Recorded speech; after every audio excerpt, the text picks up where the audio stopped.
wana uwezo mkubwa sana wa kutoka hapa kwenda mkoa wa aina yoyote. Kwa mfano Tanzania tungekuwa na taasisi ya wachawi, yani chama cha wachawi Tanzania.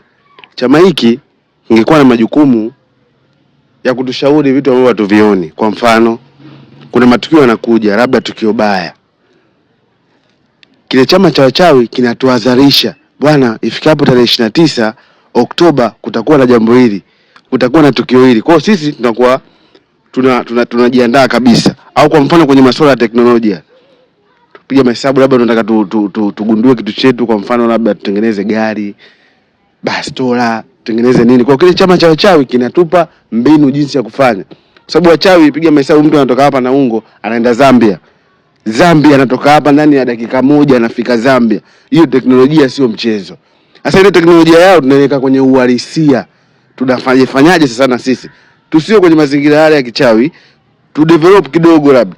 Wao watumia Ungo, sisi tutumie labda kitu kingine ambacho kitakuwa kinaonekana, kwa mfano ndege wazungu jinsi walivyofanya. Kwa hiyo sisi nao wanakuwa wanatupa mbinu ambazo hatuzijui. Kwa mfano sisi tupo chini sana kielimu. Watu wetu wapumbavu sana, wanafunzi wetu wajinga sana.